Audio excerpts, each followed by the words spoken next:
Саламатсыңар балдар. Силер менен эфир аркылуу жолугушуп жатканыма абдан кубанычтамын. Анда эмесе келгиле 7-класстын геометрия курсун окуп үйрөнүүгө арналган кезектеги теле сабагыбызды баштайлы. Сабакты баштаардан мурда алгач бүгүн сабакта биз эмнелерге көңүл бурабыз же эмнелерди үйрөнөбүз? Ошол тууралуу мен силерге баяндап өтөйүн. Андан кийин анан теманын өзөгүн карайбыз. Мынакей, биз бүгүнкү сабакта түз сызык менен айлананын жайланышын карайбыз. Жана ошондой эле жаныма жана жануу чекиттерин кайталап өтөбүз. Хорда менен жаныманын арасындагы бурч тууралуу теорема менен таанышабыз жана аягында айланалардын өз ара жайланышын карайбыз. Көрдүңөрбү балдар? Демек биздин бүгүнкү сабак негизинен түз сызык менен айлананын өз ара жайланышы жана айланалар менен өз ара жайланышын карап өтөт экенбиз. Анда эми ушуларды караш үчүн силер алгач жакшылап баамдап отургула. Эгерде мүмкүн болсо, керектүү жерлерде жазып алганга аракет кылгыла. Анда жаңы теманы жазып алалык. Түз сызык менен айлананын жана эки айлананын өз ара жайланышы. Теманы кайра бир кайталап өтөйүнчү. Түз сызык менен айлананын жана эки айлананын өз ара жайланышы. Жаздыкпы? Анда сабакта айлана жана жаныма деген түшүнүктөр менен баштайлычы. Айлана деген эмне жана жаныма деген кандай сызылат эле? Мынакей айлананы көрүп турасыңар. Айлананын аныктамасы менен силер 7-класстын башынан бери таанышсыңар. Берилген чекиттен бирдей алыстыкта жайланышкан тегиздиктин баардык чекиттерине түзүлгөн туюк ийри сызык айлана деп аталчу. О чекити айлананын борбору. А мен чийген кесинди айлананын радиусу. Мынакей кыскача жазылышын карагылачы. Окуу китебинде айлананы силер көрүп тургандай жазат. О борборлуу R радиустуу айлана деп. А мен азыркы сызган сызык бул кайсы сызык? Кайра бир сызып көргүлөчү. Мынакей бул айлананы бир чекитте кесип өттү. С деген түз сызык. С түз сызыгы айлананы бир чекитте кесип өттү. Анда бул кесип өткөн түз сызык жаныма болуп эсептелет. Кайталайм. Айлана менен бир гана жалпы чекитке ээ болгон түз сызык бул айлананын ошол чекиттеги жанымасы болот. Демек көрдүңөрбү, бир чекитте жалпы чекитке ээ болуп аткандыктан бул С түз сызыгы жаныма. А силер көрүп турган чекит жануу чекити болуп эсептелет. Анда айлананын чекити аркылуу өтүп, ошол чекитке жүргүзүлгөн радиуска перпендикуляр болгон түз сызык жаныма деп аталат деген аныктама бар. Демек анда С түз сызыгы менен мындан R радиусу экөө бири-бири менен перпендикулярдуу экен. Кана мен сызып көрөйүнчү өзүнчө. Мына жаныманы көрдүңөр, радиусту көрдүңөр. Экөө тик бурч боюнча кесилишиптир. Башкача айтканда экөө бири-бирине перпендикуляр экен. Анда ушуга байланышкан теоремага көңүл буралычы. Айлананын жануу чекити аркылуу өтүүчү жаныма ошол чекитке жүргүзүлгөн радиуска перпендикулярдуу болот. Кайталайм. Айлананын жануу чекити аркылуу өтүүчү жаныма ошол чекитке жүргүзүлгөн радиуска перпендикулярдуу болот. Бул теорема силердин окуу китебиңерде бар балдар. Демек жаныма кайсыл түз сызык экен, жануу чекити кайсы экендигин эстеп тургула. Эми биздин бүгүнкү сабактын негизги түшүнүктөрү түз сызык менен айлананын өз ара жайланышы тууралуу болмокчу. Мен экранда силерге 3 чиймени көрсөтүп жатам. Алгач түз сызык менен айлана кесилишпей турганын көрүп турасыңар. А түз сызыгы менен айлана кесилишкен жок. А экинчи чиймеде, демек кесилиш чекити жок болсо 0 деп коеюн, кесилиш чекити. А экинчи чиймеде С түз сызыгы менен айлана бир чекитте кесилишип жатат. Мен 1 деп белгилеп коеюн. Кесилишүү чекиттерин жазып жатам. А үчүнчү учурду байкап жатасыңарбы? С түз сызыгы мында жогоруда биз айтып өткөндөй жаныманын ролунда. Ушундайбы? Айлана менен бир гана жалпы чекитке ээ болгон түз сызык жаныма болуп эсептелет. А кийинки үчүнчү сүрөткө көңүл бургулачы. Мында айлана менен түз сызык балдар өзүңөр баамдап тургандай эки чекитте кесилишип жатат. Демек анда С түз сызыгы жаныма деп аталса, Б түз сызыгы кесүүчү деп аталат. Айлананы кесүүчү түз сызык эки чекитте кесип өттү. Кана экранга жакшылап көңүл бургулачы. Биздин бүгүнкү сабактын негизги түшүнүктөрү түз сызык менен айлана кандай жайланышат деген суроо болчу. Демек силер экранда көрдүңөр, түз сызык менен айлана кесилишпейт. Түз сызык менен айлана бир чекитте кесилишет же түз сызык менен айлана эки чекитте кесилиши мүмкүн. Ушул 3 учур болушу мүмкүн. Эгер бир чекитте кесилишсе, анда кесилишүү түз сызык же кесип өтүп аткан түз сызык бир чекиттеги жаныман болуп эсептелерин көрүп турасыңар. Эки чекитте кесип өтсө, ал кесүүчү деп аталаарын көрдүңөр.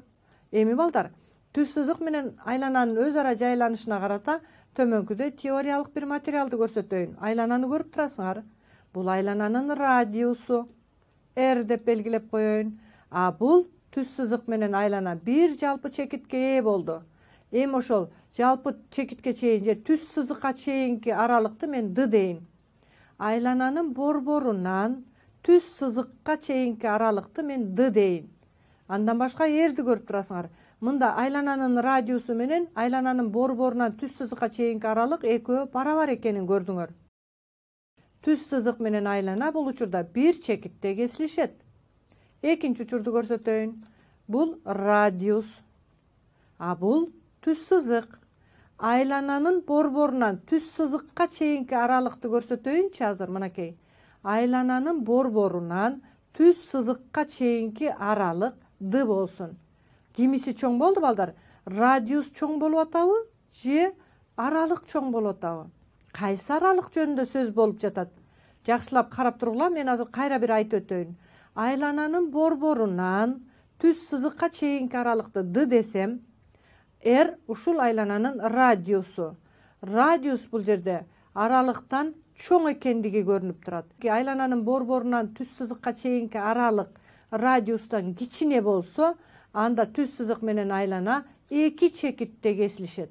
Эми үчүнчү учур калды балдар. Бир чекиттен кесилишкенин көрдүңөр, эки чекиттен кесилишкенин көрдүңөр. Эми кайсынысы калды? Ооба, эми кесилишпеген учур калды балдар. Мына мен айлананы чийин, анан түз сызыкты чийин. Бул айлананын радиусу. Бул түз сызык. Демек айлананын борборунан түз сызыкка чейинки аралыкты бириктире турган болсо, мынакей, муну D дейин. Бул учурда радиус чоң болдубу же айлананын борборунан түз сызыкка чейинки аралык чоң болдубу? Карагылачы.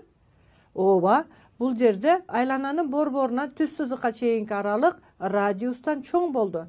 Анда бул учурда түз сызык менен айлана кесилишпейт.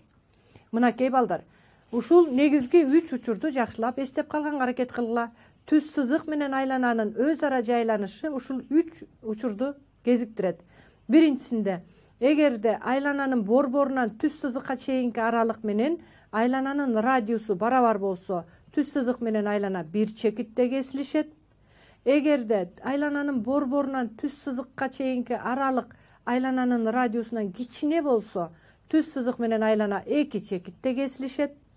Эгерде айлананын борборунан түз сызыкка чейинки аралык радиустан чоң болсо, түз сызык менен айлана кесилишпейт. Мына ушул 3 учур кездешет геометрияда. Эми анда силерге суроо берейин. Кана балдар, ойлонуп туруп жооп берип көргүлөчү. Айлана берилиптир. Борбору О, радиусу R болсун. Аны ОА шооласы канча чекитте кесип өтөт деп ойлойсуңар? Шоола деген эмне экенин билесиңер? Анда эмесе туура деп эсептеген жообуңардын номерин жазып көргүлө. Жаздыңарбы? Мен анда силерге туура жоопту көрсөтөйүн. Мынакей айлана чийдим. Борборун О кылдым.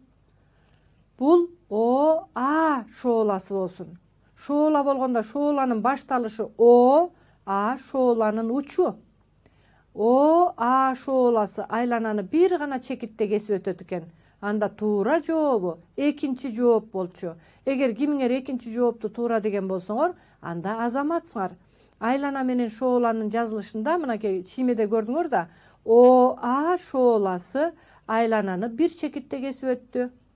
Анда ушул эле чиймени пайдаланып силерден ОБ түз сызыгы болуп калса канча чекитте кесип өтөт? Ойлоңгулачы. ОБ түз сызыгы айлананы канча чекитте кесип өтөт деп ойлойсуңар? Ооба балдар, муну жооп бериш үчүн мен чиймесин чийип көрөйүн. Мынакей ОБ түз сызык эки жакты көздөй чексиз созулат да, ошондуктан ОБ түз сызыгы айлананы эки чекитте кесип өтөт. Мынакей.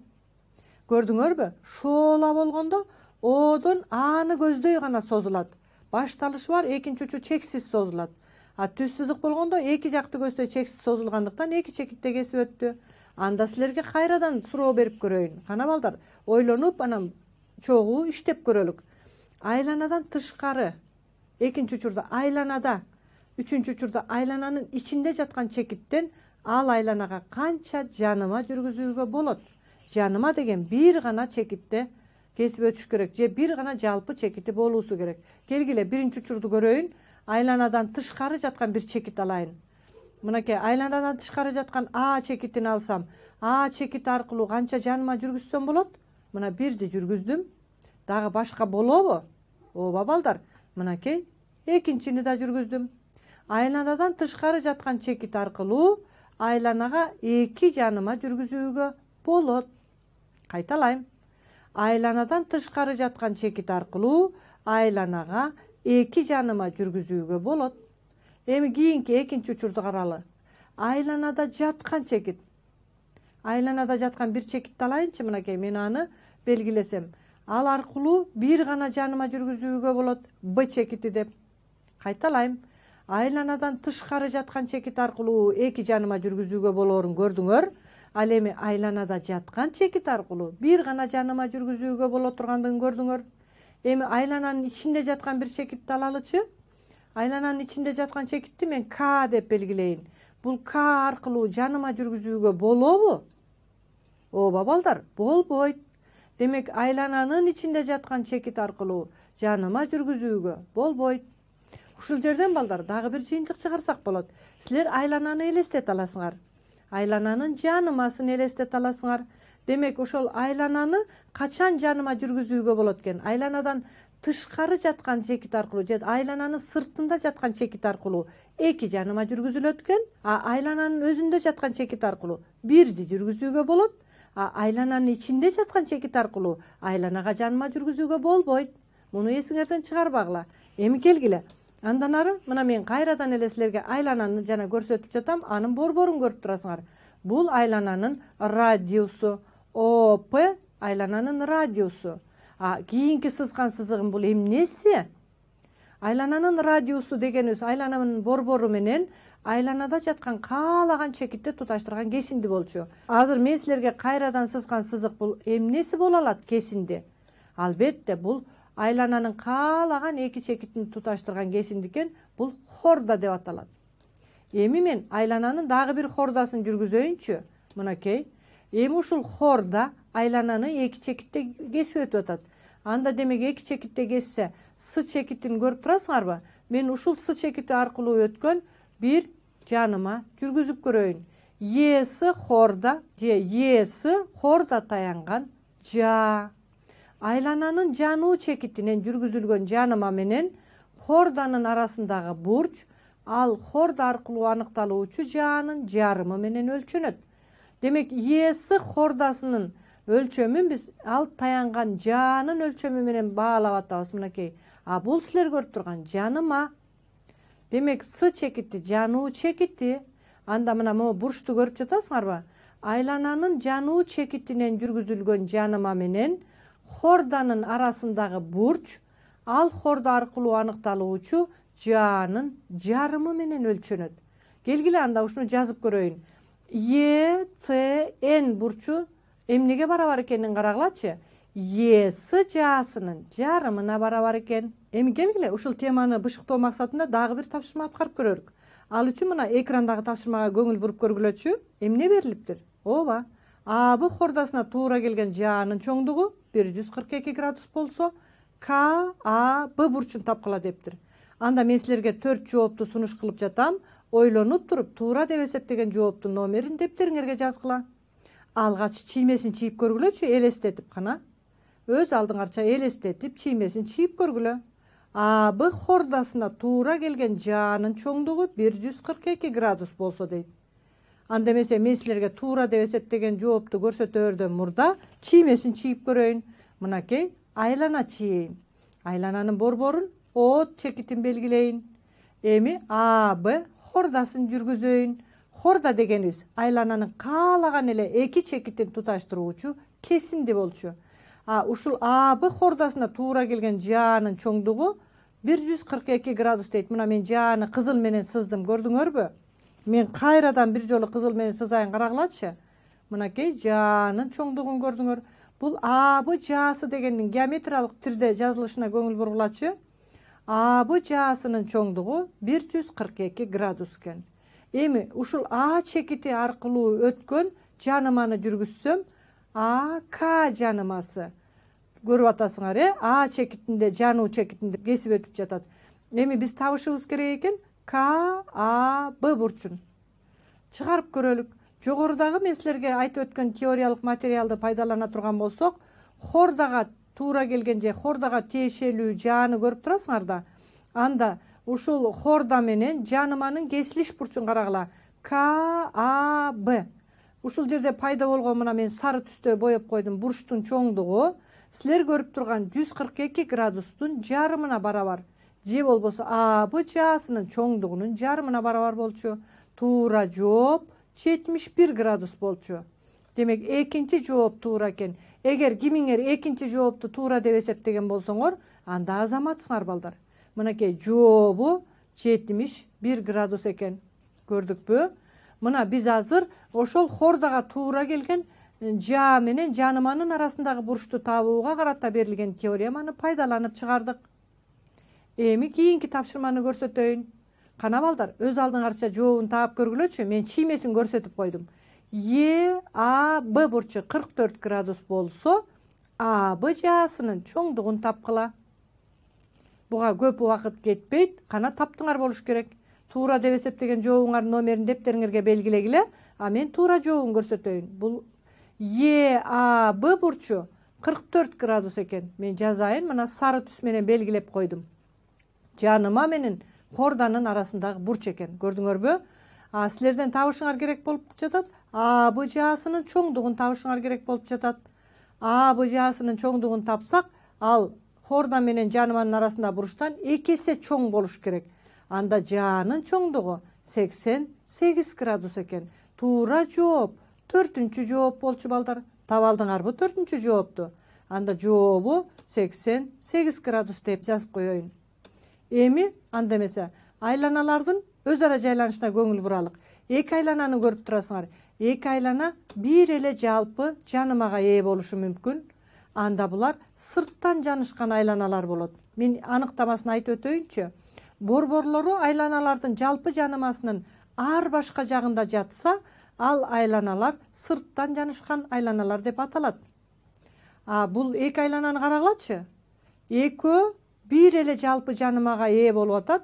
Булар ичтен жанышкан айланалар. Борборлору айланалардын жалпы жанымасынын бир жагында жатса, ал айланалар ичтен жанышкан айланалар деп аталат. Көрүп жатасыңарбы? Мен азыр силерге эки айлананын өз ара жайланышын көрсөттүм. Эми айланаларда кандай абалда жайланышы мүмкүн көрсөтүп өтөйүнчү. Мынакей бир айлананы көрүп турасыңар, радиусун чоң баш тамга менен белгиледим, R деп. Кичинесиникин кичине R менен белгилеп жатам. Эки айланалардын радиустарынын суммасы алардын борборлорунун арасындагы аралыкка барабар болуп жатат. Анда бул учурда эки айлана бир чекитте кесилишти. Экинчи учурда эки айлана кесилишкен жок. Анда эки айлананын борборлорунун арасындагы аралык радиустардын суммасынан чоң болду. Үчүнчү учурда эки айланаңар мынакей кесилишти. Башкача айтканда алардын радиустарынын суммасы алардын борборлорунун арасындагы аралыктан чоң болгон учур кездешти. Эми урматтуу окуучулар, экранда мен силерге айланалардын өз ара жайланыштарын көрсөттүм. Эки айлана бир чекитте кесилиши мүмкүн, же жалпы жанымага ээ болушу мүмкүн. Эки айлана кесилишпей калган учур кездешет. Же эки айлана эки чекитте кесилиши мүмкүн экендигин көрдүңөр. Эми ушул алган материалдарды мындан ары окуу китебинен карап тереңдетип өз алдыңарча окуп, андагы тапшырмаларды аткарып көргөнгө аракет кылгыла. Мен болсо силер менен кайрадан эфир аркылуу жолугушканча коштошоюн. Саламатта калгыла.